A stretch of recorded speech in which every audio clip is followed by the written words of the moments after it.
tersinggung dengan usulan Luhut Binsar Panjaitan agar orang toksik tidak masuk di dalam pemerintahan Prabowo Gibran, JK mencak-mencak. Ya, JK mengatakan orang pelanggar undang-undang itulah yang tidak boleh masuk di dalam pemerintahan. Pahami siapa saja yang tidak melaksanakan undang-undang dasar pasal 33 untuk kepentingan rakyat juga tidak boleh. Lebih keras itu, Pak. Lebih jelas ya, Pak, ya, indikatornya. Siapa yang tidak melanggar undang-undang dasar, tidak melaksanakannya pasal 33 untuk kepentingan rakyat, tidak boleh. Itu lebih dibanding kita tidak boleh lebih tidak boleh yang tidak melaksanakan undang-undang. Itulah Yusuf Kala yang mengatakan bahwa pelanggar Undang-Undang Dasar 45 itulah yang disebut toksik. Ya, yang tidak boleh di dalam masuk pemerintahan. Ya, sebelumnya Luhut Binsar Panjaitan mengusulkan kepada Prabowo Subianto agar orang-orang yang toksik tidak boleh masuk di dalam kabinet Prabowo Gibran. Ya, atas usulan Luhut Binsar Panjaitan itu membuat JK marah besar bahwa pelanggar undang-undang lah yang tidak boleh masuk di dalam kabinetnya. Demikian juga dengan Anies Baswedan yang meradang dengan pernyataan Luhut Binsar Panjaitan. Ya, Anies Baswedan meradang dan ini adalah pernyataannya. Pikiran boleh berbeda, gagasan boleh berbeda, tapi satu hal, hormati perbedaan itu. Ya, hormati.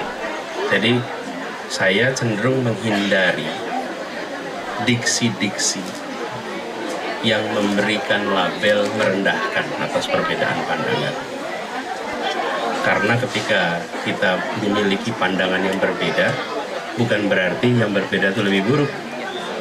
Apalagi yang berbeda itu dianggap meracuni. Meracuni ya, toksik ya. Tentu, justru disitulah penghargaan pada prinsip demokrasi. Dan itu yang kami khawatirkan. Makin hari, pelan-pelan makin luntur. Bila Anda sepaham dengan saya, maka Anda benar dan Anda sehat. Tapi bila Anda tidak sepaham dengan saya, maka Anda adalah Toksik, tidak benar, Anda tidak sehat. Ini cara pandang yang bisa mengganggu demokrasi. Inilah pernyataan Anies Baswedan yang mengatakan bahwa seharusnya ya menghormati perbedaan di dalam kehidupan berdemokrasi, tidak mengatakan kalau berbeda pendapat itu dianggap racun atau toksik. Anies begitu sangat meradang pernyataan daripada Luhut Binsar Panjaitan. Demikian juga dengan pernyataan Presiden Joko Widodo yang mendukung usulan daripada Luhut Binsar Panjaitan bahwa orang-orang toksik tidak boleh masuk di dalam pemerintahan kabinet Prabowo Gibran. Lalu bagaimana tanggapan Jubir Prabowo Subianto Daniel Anzar Simanjuntak? Pandangan yang jamak disampaikan oleh tokoh terkait dengan upaya Pak Prabowo ingin memperkuat dan mengakselerasikan kinerja kabinetnya nanti. Jadi sebagai sebuah nasihat ini penting sekali dan insya Allah Pak Prabowo terkait dengan orang-orang toksik, insya Allah Pak Prabowo punya detoxnya. Begitu ya. Jadi, berarti udah tahu dong siapa yang dimaksud ini? Ya, menyebutkan, tapi yang jelas ini early warning yang penting dari Pak Luhut. Tapi yang juga saya perlu kita garis bawahi, Pak Luhut ternyata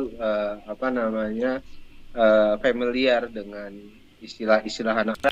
Dan itulah pernyataan Daniel Anzar Simanjuntak yang mengatakan bahwa berterima kasih kepada Luhut Binsar Panjaitan yang memperingatkan Prabowo Subianto untuk tidak mengajak orang-orang toksik di dalam kabinetnya nanti.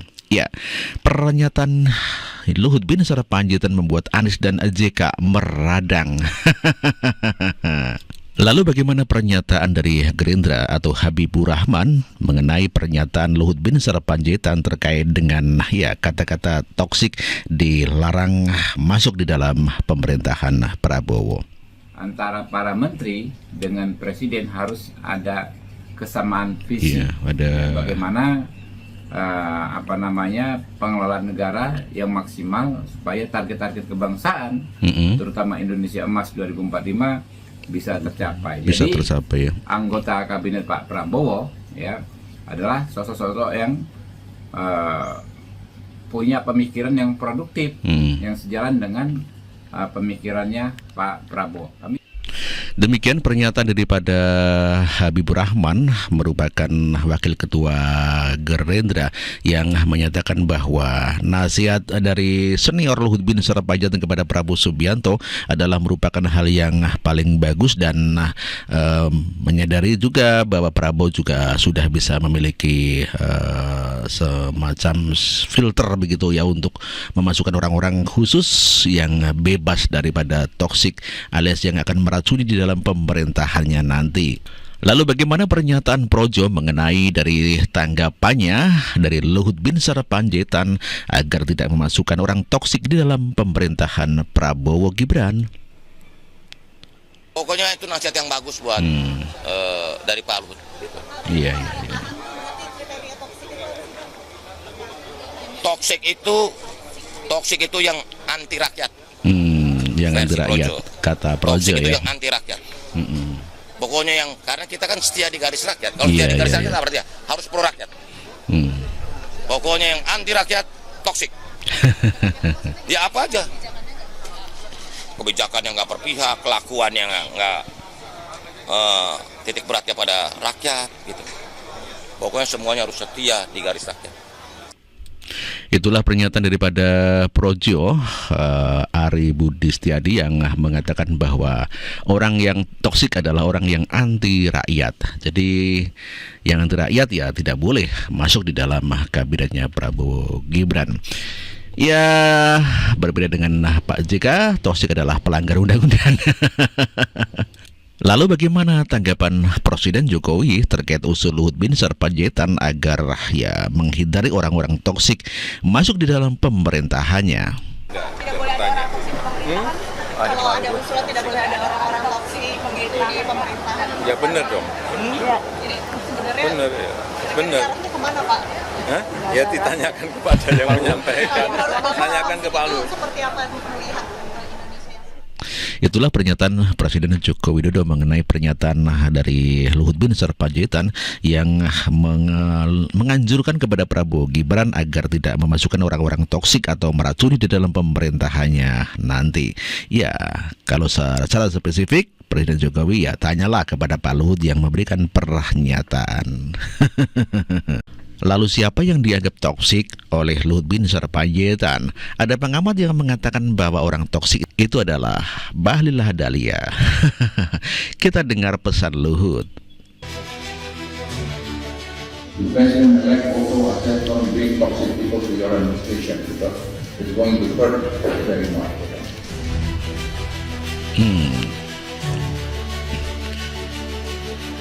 Rukbi Adeana mengatakan beberapa hal yang buat Bahlil sosok dimaksud adalah salah satunya terkait dengan penyalahgunaan wewenang sebagai ketua Satgas penataan penggunaan lahan ya. Dia diduga menjadi mafia perizinan dengan modus mengevaluasi IUP, demikian kata Rukbi. Bahlil meminta sejumlah uang jika izinnya haknya mau diaktifkan kembali. Belum lagi cawe-cawe soal PJ Bupati Kolaka Utara. Oleh karenanya itu, aktivis 98 meminta jangan pernah bawa nama Bahlil. Kalau perlu Presiden Jokowi mengevaluasi kinerja Bahlil secara menyeluruh. Ya ini pengamat politik ya dari aktivis 98 ya. Berita sangat menyenangkan dari Pak Jokowi. Dan inilah beritanya. Tara mak jreng. Jokowi setuju pesan Luhut yang minta Prabowo tak bawa orang toksik ke kabinet.